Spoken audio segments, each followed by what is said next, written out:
On to Malaysia, the next adventure.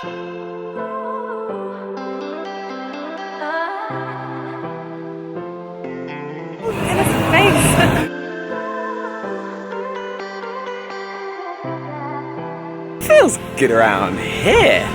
What's up, beautiful people? In today's video, I'm going to be sharing my top 5 places to visit in Malaysia.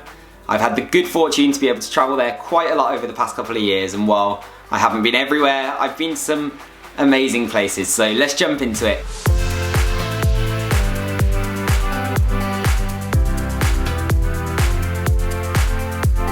Number 5, Kuching. This relaxed city ended up being a place I spent a lot of time at in East Malaysia. The people were lovely, and while it feels like a sleepy city, there's plenty of things to see and do. It's an important hub to learn about the history of the state of Sarawak and the island of Borneo as a whole. I recommend taking some time to simply walk up and down the river, checking out the most distinctive feature of the city, the new State Legislative Assembly building.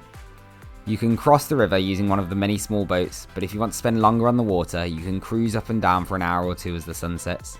There's loads of delicious foods to be tasted here, but you can't miss kek lapis, a layered cake which is a local specialty.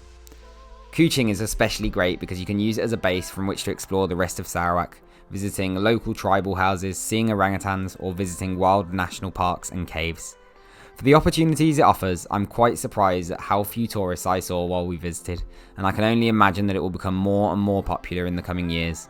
If you're visiting Malaysia, this has to be high on your list.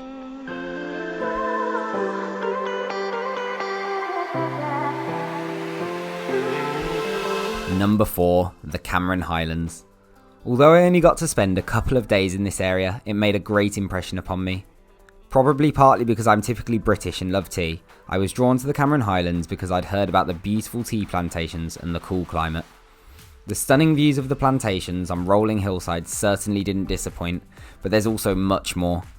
You can head to the mossy forest, a very cool example of a cloud forest, or head to a farm where huge, colourful butterflies land in your hair. There's strawberry farms where you can pick your own fruits to dip in chocolate, or you may find yourself holding a lizard or other crazy creatures. I was lucky, or unlucky, enough to come up close and personal with a scorpion. And of course, on top of all of this, you can also see how the tea is made at the famous plantations and try it for yourself.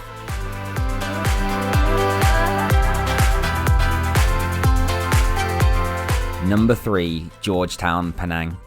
If you're a foodie and you're in Malaysia, you simply must visit Georgetown. The sheer amount of delicious treats to be found here is hard to explain, but you should try to get food from restaurants, street stalls and from shops because they all offer different experiences. You should be sure not to miss out on the char kway teow from the famous stall at the night market, and to go with it I recommend getting popiah from another nearby vendor. You can go to carts to get lok, where you pick a selection of what you want to eat and then cook it yourself right there and then. We had countless tasty meals in many restaurants in Georgetown, but perhaps my favourite was a chicken curry and a special pyramid bread that we found in a restaurant on a random street we walked down. From buying a selection of sweets in the shop to trying jelly from an eggshell from a lady on the pier, there's something for everyone here. The friendly locals even invited a group of us travellers to sit down with them after a celebration and let us join in on their feast. To work off all the food, you're surely going to want to do some exercise, and you're in luck. There's so much street art in this city, and the best way to see it all is to walk through the streets and see which famous pieces you can spot. For those who want to hike in nature, you can head to the nearby national park with great trails and beaches. And then of course you have an excuse to eat more food.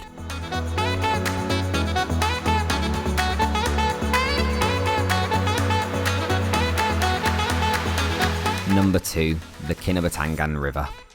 East Malaysia offers so many wonderful experiences with wildlife, but the thing about going to the Kinabatangan River is, if you're lucky enough, you can experience almost all of it in one place. You can see all of the Borneo Big Five here. That's the gracious pygmy elephants, the many species of hornbill soaring across the skies, the crocodiles rising slowly from the river, the proboscis monkeys with their big noses, and the elusive orangutans. You can either opt to do a tour package or stay at a homestay and decide what trips to do yourself. But either way, you should include both boat trips and walks along the river. While on the boats, you're more likely to see the Big Five. The walks to local villages will help you to understand better how people live here, and you can learn about the local medicines and the history of the different tribes in the region. A highlight for me was being fortunate enough to witness a pygmy elephant cross the river and emerge majestically on the bank.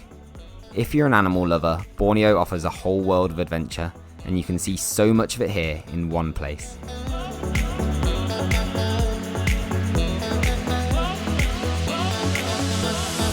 And number 1, Bako National Park. It was a tough decision which place to crown as my number 1, but in the end it had to be Bako. With its incredible scenery, amazing wildlife and wonderful hiking opportunities, you'd be crazy not to love it. You can go there for a day trip, but to get the most out of it, I recommend staying at least one night.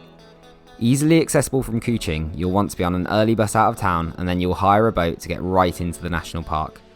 When we arrived at Park HQ, bearded pigs greeted us before we set out hiking. This park is famous for being able to get up close to proboscis monkeys, and we lucked out as one jumped right in front of us on the trail we were walking on. Hike further and you can reach insane viewpoints and see the stack formation that's on all of the postcards. Spend the night and you'll see the sunset over distant mountains before heading out to beaches and searching for more wildlife the next day. Honestly, this place is such a gem and I cannot speak highly enough about it.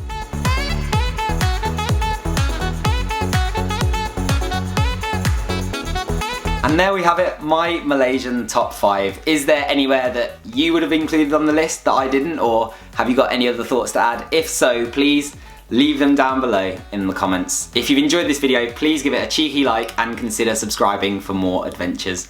I've got 2 whole series of vlogs shot on my travels throughout Malaysia, so if you want to see more of these places or some of the others that I didn't get to include, please go and check those out. Thank you so much for watching. Big love. It feels good around here. I feel like its stinger is like way too close to my face now. Like that's it, okay?